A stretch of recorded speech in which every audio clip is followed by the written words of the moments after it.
सासू माँ बदल गई। कहानी उस घर की है जहाँ बहू और बेटी को एक माना जाता था, लेकिन फिर। और शिखा बेटा, तू रसोई में क्यों घुसी रहती है? जा, रोटी मैं बना लूंगी। नहीं नहीं माँ जी, आप बैठिए, बस सारा खाना बन ही गया है। श्वेता को बोल देती हूँ, वो खाना लगा देगी सबका। सॉरी भाभी, मेरे पास वक्त नहीं है। माँ, मुझे पैसे देना, पार्लर जाना है। हाँ हाँ चली जाना, भाभी को भी ले जाना। वो भी जाने को बोल रही थी पार्लर, और पहले ना मदद कर दे उसके खाना लगाने में। देख माँ, वो बहू है, उसे बहू रहने देना। इतना सर पर मत चढ़ा भाभी को। श्वेता, ज्यादा मत बोला कर। बहू और बेटी में कोई फर्क नहीं होता है। जा जाकर काम कर। ननद को माँ का भाभी से इस तरह प्यार करना बिल्कुल अच्छा नहीं लगता। वो बार बार किसी न किसी तरह माँ को भाभी के खिलाफ भड़काती रहती, लेकिन कोई फायदा ना होता। एक रोज, अरे बेटे किशन, जा बहू को कहीं घुमा कर ला, सारा दिन घर में काम करती रहती है। हाँ हाँ माँ, हम लोग जा रहे हैं ना गोवा। अच्छा जी, भाभी ने तो हमें बताया भी नहीं। वैसे तो सारी पंचायत करती है, ये गोवा वाली बात क्यों छुपा रही हमसे? अरे क्योंकि उसे खुद नहीं पता था बहन, मुझे टिकट सस्ती मिल रही थी तो मैंने बुक कर दिया। हाँ शिखा, पैकिंग कर ले, संडे हम जा रहे हैं गोवा। दोपहर में शिखा पैकिंग कर रही थी कि सास आ जाती है। ये क्या बहू, साड़ियाँ? अरे गोवा जा रही है घूमने या फिर शादी में मायके हैं? माँ जी, ऐसा कुछ है ही नहीं, समझ में नहीं आ रहा क्या रखूं कपड़े में। अरे तेरी और श्वेता की साइज तो एक ही है, उसके कुछ मॉडर्न कपड़े ले ले, आकर लौटा देना। हाँ माँ जी, ये ठीक रहेगा। शिखा श्वेता के पास जाती है और उससे कपड़े मांगती है।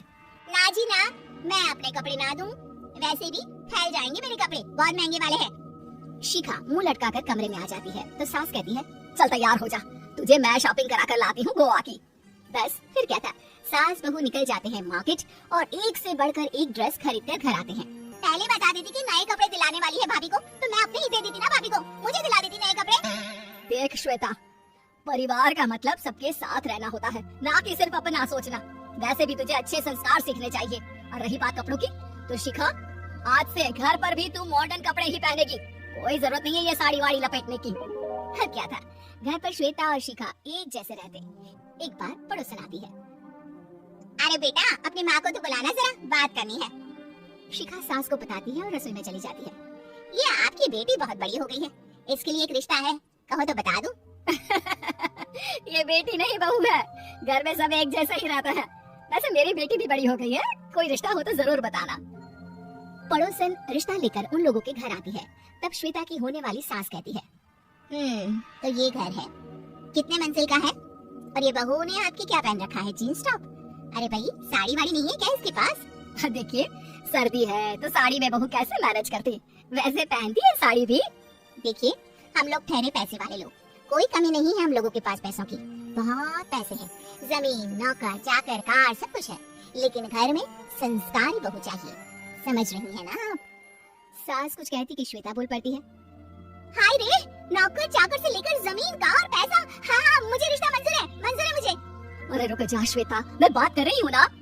देखिए, हम लोगों के घर इतनी आजादी नहीं मिलेगी। अरे हाँ कर देना माँ, हाँ कर दे जल्दी से। सास क्या करती, बेटी की शादी ऐसे घर में कर देती है जहाँ ना उनके विचार मिलते हैं और ना ही आचार।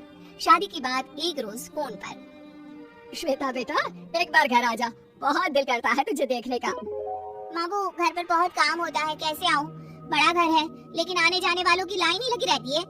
बेटा मैं तो जानती थी उस घर का हाल, लेकिन तू ही नहीं मान रही थी। माँ देख, हर घर का यही हाल है, तेरी बेटी को यहाँ घूंघट हटाने की परमिशन नहीं है और एक तरफ भाभी स्कर्ट पहनकर घूम रही है। बेटा मुझे क्या पता था कि मेरी बेटी को ससुराल के नाम पर पिंजरा मिल जाएगा। अच्छा माँ, फोन रखती हूँ, सास को गर्मा गर्म रोटी खिलानी है। तुम लोगों की तरह नहीं कि एक रोटी बनाओ, एक सब्जी बनाओ, फिर सारा दिन फ्री होकर घूमो। सास फोन तो रख देती है, लेकिन सोच में पड़ जाती है कि एक तरफ बेटी जिसे कोई आजादी नहीं, वहीं दूसरी तरफ बहू जिसे देखकर लगता ही नहीं कि उसकी शादी भी हुई है। अगले रोज, शिखा, अरे ओ शिखा। हाँ माँ क्या हुआ, कुछ चाहिए आपको? मैं जिम जा रही थी। जिम के कपड़ों में बहू को देखकर सास को घूंघट में अपनी बेटी का ख्याल आता है। देख बहू, घर में बहू की तरह रहा कर, इतने टाइट कपड़े पहनकर जिम जाना पसंद नहीं मुझे। जा जाकर रोटी बना। रोटी? माँ अभी तो शाम के 6 बजे हैं, इस वक्त रोटी? अब क्या मेरे खाने पीने पर भी पहरा है? अरे जब मर्जी तब मैं अपने घर में खा भी नहीं सकती क्या? बहू को अजीब लगता है, वो समझ नहीं पाती कि जो सास कल तक इतनी सपोर्टिव थी, उन्हें अचानक से क्या हो गया। वो किचन में जाती है, गरम रोटी के साथ 2 तरह की सब्जी, रायता, सलाद सब लेकर सास के पास आती है। माँ जी खाना। इतना सारा खाना? राक्षस समझा है क्या मुझे? रोटी मांगी थी मैंने गर्मा गर्म बस। पर माँ जी रोटी खाती किससे आप? सब्जी तो बनानी थी ना। अरे भूख मर गई मेरी तेरी बहस से। जा जाकर काम कर अंदर, पूरी रसोई साफ कर। बहू अंदर चली जाती है। थोड़ी देर में श्वेता घर आती है। अरे शिखा जल्दी से चाय ला, पकवान बना, मेरी बेटी आई है। अरे नहीं नहीं माँ, ड्राइवर बाहर खड़ा है। मैं तो घर का कोई सामान खरीदने के बहाने यहाँ आ गई हूँ। मुझे जाना होगा। अरे बेटा पर कितने दिनों बाद देख रही हूँ तुझे, रहने आ जाना 2-4 दिन के लिए। आ जाऊंगी माँ, जब मेरी सास मरेगी तब। मैं तो रोज मन्नत मानती हूँ कि मेरी सास मर जाए तो अच्छा है। अच्छा चल जा रही हूँ माँ। हे भगवान, कैसे कैसे दिन देखने पड़ रहे हैं मेरी बेटी को। सास अंदर जाती है जहाँ श्वेता की जिम वाली सहेली का फोन आया होता है। क्या बात है, आज जिम नहीं आई? अरे पता नहीं यार, आज माँ को क्या हो गया अचानक। पर खैर कोई नहीं, लगता नहीं कि मैं अब जिम आ पाऊंगी। शिखा स्पीकर पर बात कर रही थी जिसे सास सुन रही थी। यार ये सास ना होती ही ऐसी है। मैं तो कहती हूँ बुढ़िया जल्दी मरे और तू आराम से जिए। शिखा को सहेली की बात पर गुस्सा आ जाता है। माँ के मरने की कौन सा बच्चा दुआ मांगता है मोहिनी? आगे से ऐसी बात मेरे सामने मत करना। हमारे घर की शोभा ही माँ है। क्या हुआ जो थोड़ी शक्ति दिखा रही है? उसमें भी कोई ना कोई उनकी भलाई ही होगी। मैं तो कहती हूँ भगवान मेरे जैसी सास सबको दे, जो सिर्फ माँ की तरह है। सास वाली तो कोई बात ही नहीं है उनमें। सास ये बात सुन रही थी।